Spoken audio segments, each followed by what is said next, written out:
আসসালামু আলাইকুম। আশা করি সবাই অনেক, অনেক ভালো আছেন।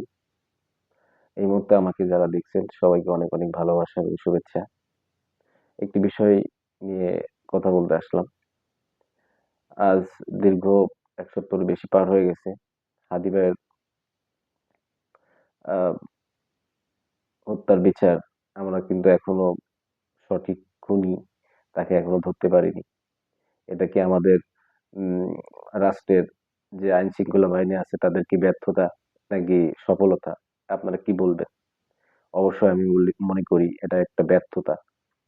তো দেখেন আজকে হাদি ভাইয়ের মৃত্যুর পর হাদি ভাই কিন্তু বলে গেছিল আমরা ইনসাফের রাজনীতি চাই।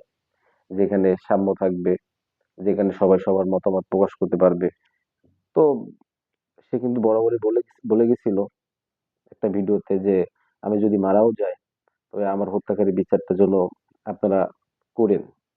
কিন্তু দেখেন দিন যতই পার হচ্ছে, নির্বাচন যতই ঘনিয়ে আসছে কিন্তু হাদি ভাইয়ের আ বিচারটা কিন্তু আমরা এখনো পর্যন্ত হত্যার বিচার মানে যে মূল আসামি বা খুনি তাকে কিন্তু আমরা এখনো হাতের নাগালে পাইনি। তো সবাই যার রাজনীতি নিয়ে ব্যস্ত। কিন্তু দিন শেষে তার ব্যাপারটা কিন্তু ধামাচাপা হয়ে পড়ে যাচ্ছে।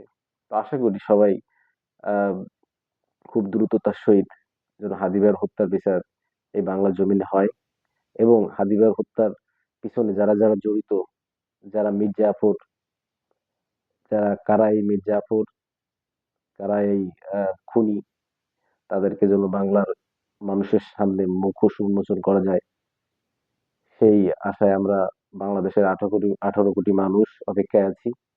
আশা করি হাদি ভাইয়ের হত্যার বিচার ইনশাআল্লাহ হবেই এবং ইনসাফের রাজনীতি বাংলাদেশে কায়েম হবে ইনশাআল্লাহ।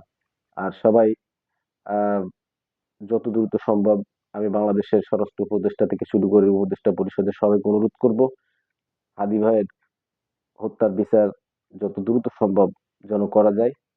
তো আজকে এই পর্যন্তই। আমার ভিডিওটা যারা দেখছেন এই মুহূর্তে আমার চ্যানেলটা একটু সাবস্ক্রাইব করে দিবেন। ধন্যবাদ।